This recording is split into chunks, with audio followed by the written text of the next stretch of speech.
जनता की उम्मीदों पर खरे नहीं उतरे विधायक हरदीप सिंह डंग। सिंधिया के समर्थन में कांग्रेस से दिया था इस्तीफा। 3 वर्षों के बाद भी स्वार्थ की सियासत साबित हो रहा इस्तीफा। डंग की एंट्री से कई भाजपा नेताओं की उम्मीदों पर फिरा था पानी।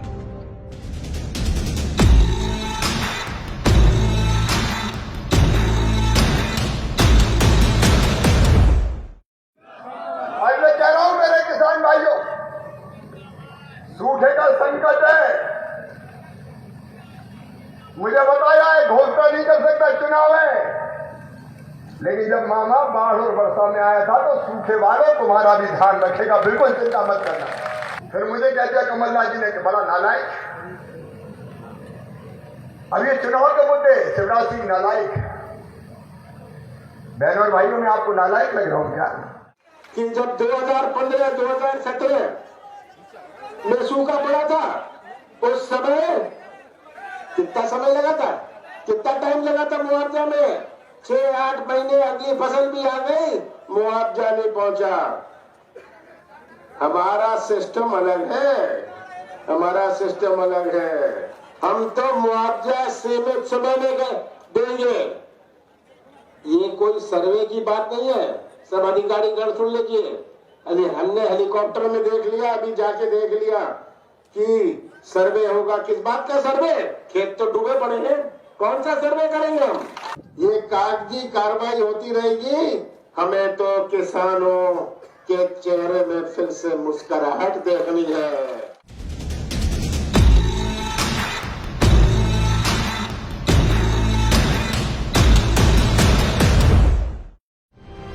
आज से ठीक 3 वर्ष पूर्व हुए इस इस्तीफे ने पूरे प्रदेश की सियासत को बदल डाला था। इधर किसान बाढ़ की समस्या से जूझ रहे थे और उधर क्षेत्र के विधायक हरदीप सिंह डंग बेंगलुरु की 5 सितारा होटल में बैठकर अपने स्वार्थ की लाइनों से कागज भर रहे थे। इस्तीफा दिए पूरे 3 वर्ष हो गए हैं। इस्तीफे में किसानों से लेकर क्षेत्र की अनेक समस्याओं का जिक्र किया गया था, लेकिन 3 वर्ष गुजर जाने के बाद भी जनता से जुड़ी एक भी समस्या का समाधान नहीं हो पाया। ना तो क्षेत्र में विकास है, ना कोई उपलब्धि बताने को है और भ्रष्टाचार चरम सीमा पर है। ये सब बातें जो मन में लेकर जो जनता में आक्रोश था, कार्यकर्ताओं में आक्रोश था, ये मैं कई बार कमलनाथ जी को भी लिखित में भी दे चुका हूँ, बता भी चुका था। कहीं न कहीं उसको अनदेखी की गई और आज उसका नतीजा ये है। और जो लगातार कहीं न कहीं भ्रामक स्थिति पैदा की जा रही है कि जो यहाँ पर 22 विधायक हैं वो एकजुट हैं और एक साथ होकर एक निर्णय लिया है। इसलिए कोई भी कार्यकर्ता या नेता भ्रम में न रहे। 22 कार्यकर्ता जो यहाँ पर वो एकजुट हैं और हम एक साथ। हरदीप सिंह डंग की भाजपा में हुई इस एंट्री ने उनको मंत्री जरूर बना दिया, लेकिन भाजपा के कई नेताओं की राजनीतिक सफर पर ब्रेक लगा दिया। तस्वीरों में दिख रहे ऐसे कई नेता हैं जो भाजपा में अपना कद बढ़ाने में लगे थे। आज ये नेता अपना स्थान ही तय नहीं कर पा रहे हैं। क्षेत्र में बेरोजगारी जस की तस है, गांव-गांव में समस्याओं का अंबार है। किसानों के बीते 3 वर्ष में हुए नुकसान की कोई राहत राशि आज तक नहीं मिली। जिस गोमाता के नाम पर मंत्री डंग अब तक अपनी राजनीति करते आए हैं, वह गोमाता अब भी दर-दर की ठोकर खाने को मजबूर है। आपके माध्यम से ये कहना चाहता हूँ कि जो किसान खेती क्रय विक्रय करते हैं, क्रय विक्रय तभी हो तो जब गौ माता पालें। जो 25,000 रुपये से जिनकी तनख्वाह ज़्यादा है, शासन की नौकरी करते हैं, उनसे 500 रुपये प्रतिमाह गौशाला में दिलाए जाएं।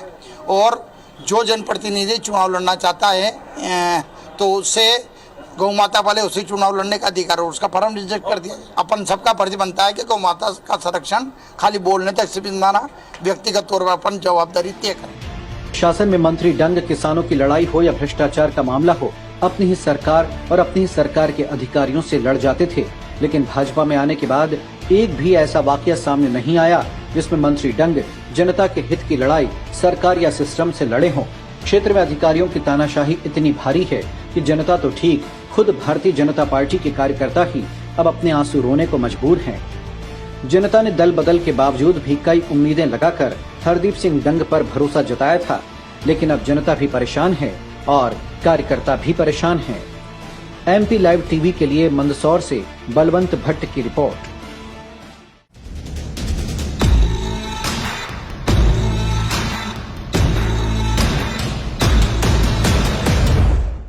MP लाइव टीवी आपको रखे अपडेट, सच जो हम आपको बताएंगे।